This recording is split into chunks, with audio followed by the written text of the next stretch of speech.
जैसे ही अडानी ग्रुप के खिलाफ विदेशी मीडिया में रिपोर्ट आती है और जिस समय विपक्ष मुंबई में इंडिया गठबंधन की बैठक कर 2024 के लोकसभा चुनाव में केंद्र सरकार को घेरने की रणनीति तेज कर रहा हो, उसी बीच अचानक एक समाचार आया कि सरकार संसद का विशेष सत्र बुलाने जा रही है। 18 से 22 सितंबर के 5 दिवसीय विशेष सत्र में क्या होगा, इस पर किसी को कुछ पता नहीं है। सिर्फ कयासबाजी जारी है। विपक्ष ने अभी से इसे बौखलाहट में उठाया हुआ कदम बताया। साथ ही इस सत्र को विपक्षी हमलों से चौतरफा घिरी सरकार की ओर से लोगों को ऐसे मुद्दों से ध्यान हटाने का प्रयास माना जा रहा है जिस पर सरकार लगातार घिर रही है और एक बार फिर से घिर गई है। ये मुद्दा है गौतम अडानी और नरेंद्र मोदी के संबंध, क्योंकि विदेशी अखबार द गार्जियन और फाइनेंशियल टाइम्स की एक रिपोर्ट ने फिर से अडानी समूह का सिंहासन हिला दिया। इसके साथ ही मोदी सरकार को भी टेंशन में डाल दिया। ये रिपोर्ट जॉर्ज सोरेस के सपोर्ट वाले non profit media organisation OCCRP के दावे पर आधारित है।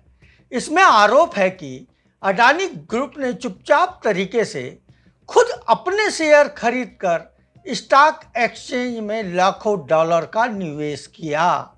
उसका कहना है कि उसकी जांच में सामने आया है कि कम से कम 2 मामले ऐसे हैं जहां निवेशकों ने विदेशी कंपनियों के जरिए अडानी ग्रुप के शेयर खरीदे और बेचे। OCCRP की रिपोर्ट में 2 ऐसे लोगों नासिर अली सब्बन अली और चांग चुंग लिंग की पहचान उजागर की गई है।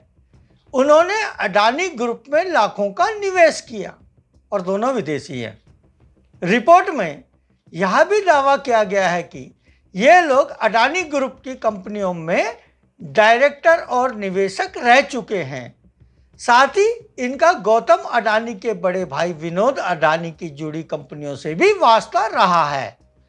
हालांकि अडानी ग्रुप ने एक बयान जारी कर इन आरोपों का खंडन किया है। ग्रुप का कहना है यह सोरोस के सपोर्ट वाले संगठनों की हरकत लग रही है। विदेशी मीडिया का एक सेक्शन इसे हवा दे रहा है ताकि हिडनबर्ग की रिपोर्ट को फिर से खड़ा किया जा सके। ये दावे 1 दशक पहले बंद मामलों पर आधारित हैं।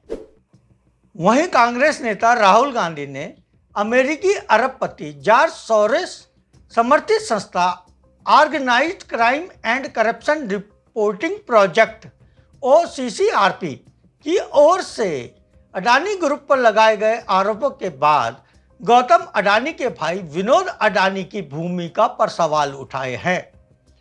राहुल ने मुंबई में एक संवाददाता सम्मेलन में OCCRP रिपोर्ट को लेकर अडानी समूह पर निशाना साधा। गांधी ने इस रिपोर्ट पर किए गए दावे पर सरकार को घेरते हुए कहा कि गौतम अडानी के भाई विनोद अडानी के साथ 2 विदेशी लोग जुड़े हुए हैं। ऐसे में यहाँ गंभीर सवाल उठते हैं कि आखिर ये पैसा अडानी का है या किसी और का। उन्होंने कहा, आखिर इन विदेशी लोगों को भारत के बुनियादी ढांचे पर कैसे काम करने दिया जा रहा है। गांधी ने कांग्रेस की उस पुरानी मांग को भी दोहराया है कि अडानी प्रकरण की संयुक्त संसदीय समिति JPC से विस्तृत जांच कराई जाए।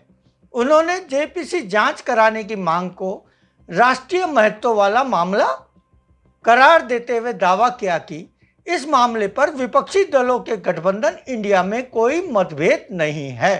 इस समय आप देख रहे हैं लोक साक्ष्य वेब न्यूज पोर्टल का YouTube चैनल। इसे कृपया लाइक करना और सब्सक्राइब करना ना भूलें। साथ ही वीडियो को पूरी भी देखें। राहुल गांधी ने अडानी समूह पर लगे आरोपों की स्वच्छ जांच कराने की केंद्र सरकार की मंशा पर सवाल उठाया। कहा कि भारतीय प्रतिभूति और विनिमय बोर्ड सेबी के जिन अधिकारियों ने गौतम अडानी को क्लीन चिट दी, अब वे अडानी समूह संचालित समाचार संस्था एनडीटीवी के निदेशक बना दिए गए हैं। इस पर उन्होंने कहा, इसका मतलब साफ यह है कि कोई जांच नहीं हुई और प्रधानमंत्री इस मामले की जांच नहीं चाहते। उन्होंने दावा किया कि भारत की साख अब दांव पर लग गई है। राहुल गांधी ने कहा, सिर्फ एक व्यक्ति को प्रधानमंत्री इस तरह से क्यों प्रोटेक्ट कर रहे हैं? क्यों एक शख्स जो मोदी जी के करीब है उसे अपने शेयर प्राइस बढ़ाने के लिए अरबों डॉलर निवेश करने दिया जा रहा है? यह शख्स फिर इसी पैसे से देश में हवाई अड्डे और बंदरगाह आदि पर कब्जे कर रहा है। आखिर इस मामले में जांच क्यों नहीं हो रही है? इसकी जेपीसी से जांच कराई जानी चाहिए, ये राहुल गांधी ने कहा। उन्होंने कहा, प्रधानमंत्री चुप क्यों हैं? मामले की जांच के आदेश क्यों नहीं दे रहे? उन्हें इस मामले में खुद को बेदाग साबित करना होगा। भारत में G20 की बैठकें हो रही हैं।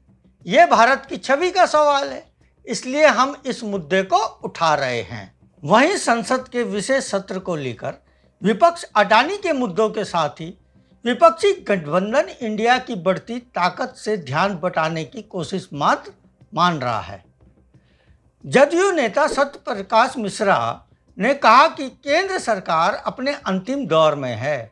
वे इंडिया गठबंधन की ताकत को समझ रहे हैं और उन्हें एहसास हो गया कि वे सत्ता में वापस नहीं आने जा रहे हैं। यही कारण है कि इंडिया गठबंधन की बैठक से ठीक पहले इस तरह की घोषणा कर देश का ध्यान भटकाने की कोशिश की जा रही है। उन्होंने कहा कि किसी बड़े बदलाव के लिए देश को पर्याप्त समय देना चाहिए। हालांकि विशेष सत्र में क्या चर्चा होगी यह भी स्पष्ट नहीं है, लेकिन हर मीडिया अपनी तरफ से कयासबाजी लगा रहा है। बात तो यहाँ तक कही जा रही है कि प्रधानमंत्री नरेंद्र मोदी कई बार एक देश एक चुनाव की बात करते हैं। हो सकता है संसद के विशेष सत्र पर इसमें चर्चा हो जाए,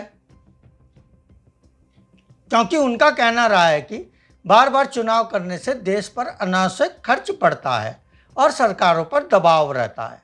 यदि 5 साल में एक ही बार चुनाव हो तो सरकारें इस दबाव से मुक्त होकर जनहित में निर्णय ले सकेंगी। यहाँ ये भी माना जा रहा है कि 5 राज्यों के चुनाव के साथ लोकसभा के चुनाव भी करा दिए जाएं। 5 राज्यों के चुनाव दिसंबर माह तक संभावित है। वहीं लोकसभा के चुनाव अगले साल अप्रैल मई में संभावित है। और इस समय बीजेपी की कई राज्यों में हालत इतनी पतली हो गई है कि उसे लगता है कि लोकसभा चुनाव पहले कराने से जन आक्रोश को कम किया जा सकता है और इसका उसे फायदा मिले। इस बीच खबर ये भी आई है कि देश में एक ही चुनाव कराने को लेकर केंद्र सरकार ने बड़ा फैसला लिया है। केंद्र ने एक देश एक चुनाव को लेकर एक समिति का गठन किया है। पूर्व राष्ट्रपति रामनाथ कोविंद को इस समिति का अध्यक्ष बनाया है। यह समिति इस मुद्दे पर विचार करने के बाद अपनी रिपोर्ट केंद्र को सौंपेगी। इसके बाद तय किया जाएगा कि आने वाले समय में क्या सरकार लोकसभा चुनाव के साथ ही सभी राज्यों में विधानसभा के चुनाव कराने की तैयारी करेगी या नहीं। सूत्रों के अनुसार सरकार विशेष सत्र के दौरान एक देश एक चुनाव को लेकर बिल भी ला सकती है। इसी के साथ कई मुद्दे हैं जो सरकार की प्राथमिकता में रहे हैं, लेकिन अलग अलग कारणों से उस पर अमल नहीं किया गया। जैसे प्रधानमंत्री नरेंद्र मोदी समान नागरिक संहिता लाने की बात कर रहे हैं, लेकिन अभी तक इस पर संसद में कोई चर्चा नहीं। इस पर लोगों की राय ली जा रही है। उत्तराखंड में इसका ड्राफ्ट भी तैयार कर लिया गया है। अभी इसे लागू करने की स्थिति स्पष्ट नहीं है। साथ ही कुछ राजनीतिक विश्लेषकों का कहना है कि प्रधानमंत्री नरेंद्र मोदी हमेशा बड़े निर्णय लेने के लिए इसी तरह की पहल करते देखे गए हैं। नोटबंदी का निर्णय हो या पाकिस्तान में सर्जिकल स्ट्राइक का। सरकार ने इस तरह के निर्णय लिए हैं जिस पर लोगों का अचंभा हुआ है। इस बार भी केंद्र कोई बड़ा निर्णय लेने जा रहा है या विशेष सत्र बुलाने के बाद ही स्पष्ट होगा। फिलहाल जब तक सरकार की तरफ से कोई स्पष्ट बयान नहीं आ जाता, किसी तरह की कयासबाजी से बचना ही चाहिए। धन्यवाद। साथियों, सच का साथ देने के लिए हमारे YouTube चैनल को सब्सक्राइब कीजिए और लाइक कीजिए। नोटिफिकेशन के लिए घंटी वाला बटन दबाइए। साथ ही हमारे वेब न्यूज़ पोर्टल की खबरें पढ़िए, फेसबुक पेज और ट्विटर अकाउंट से जुड़िए और इसे शेयर भी कीजिए। इसके लिंक नीचे दिए गए हैं। धन्यवाद। मैं भानु बंगवाल।